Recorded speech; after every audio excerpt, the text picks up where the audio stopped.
What is going on, YouTube? If you know anything about me, you know that I absolutely love dystopian fiction. And so today I would like to talk about the history of the dystopian genre. From the first dystopian novel to the dystopian novels that we read today. From The Time Machine to We. From Brave New World to 1984. From The Handmaid's Tale to Parable of the Sower. From The Hunger Games to The Crumbling of a Nation. And everything else in between.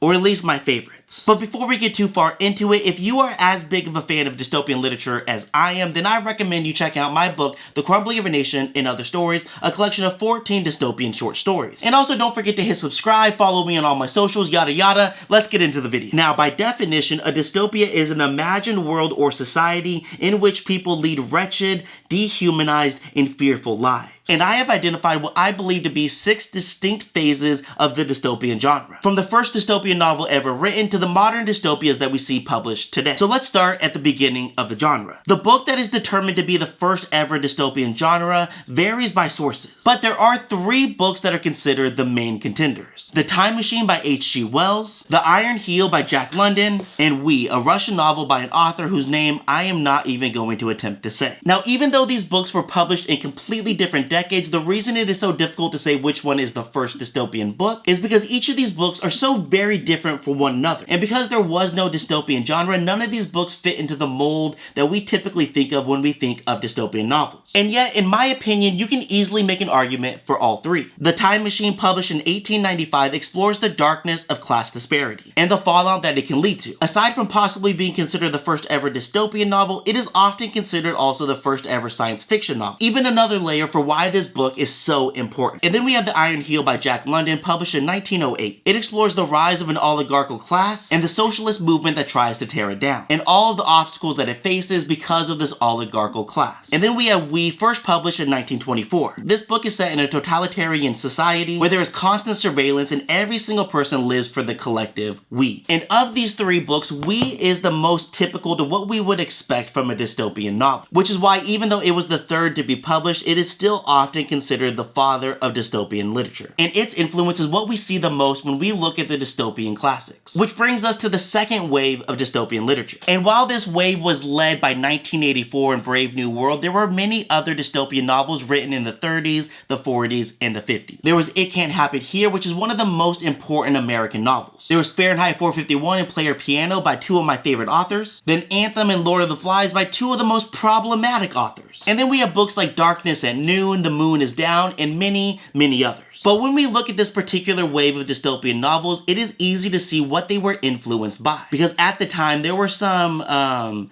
major world events taking place.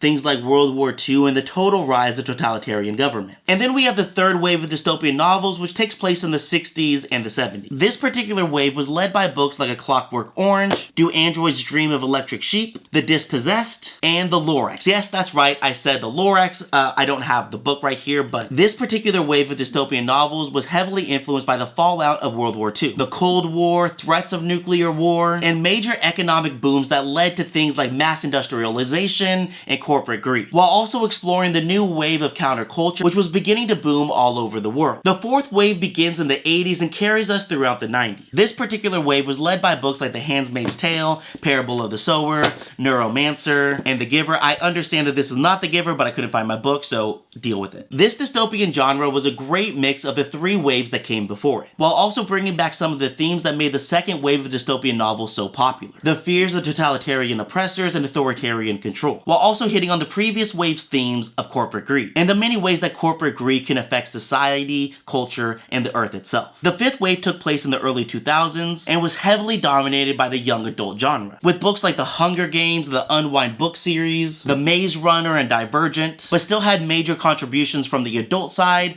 with Never Let Me Go and The Road. The thing that I find most fascinating about this wave of dystopian literature is that feeling that the collapse of society is now inevitable. It is like we have gone too far and there's nothing that we can do to stop it. And so that leaves us with just 2 options. 1, just complete societal collapse, as we see in The Road. Or as we see in the other books, a complete loss of free will, privacy, and autonomy to political authoritarians or corporate overlords. I think it is one of the most fascinating evolutions that we have seen so far in the dystopian genre, and its inspiration is seen all over the modern era of dystopian literature, which we now see today. And while this era is still very much underway, there have been some incredible books that have been published so far. Books like Station 11, Clara and the Sun, Severance, Chain Gang All-Stars, Our Missing Hearts, The Circle, The Warehouse, and Quality Land. And here are a few of the major trends that I am seeing in the modern era. Those fears of surveillance with things like Big Brother now seem like child's play. Because as it turns out, the future was far worse than any of them could have ever predicted. And with AI quickly rising, it seems like it is only going to get worse. We see this in books like Quality Land, Clara and the Sun, and The Circle. And then there seems to be this rising fear that there is going to be a pandemic that wipes out all of civilization.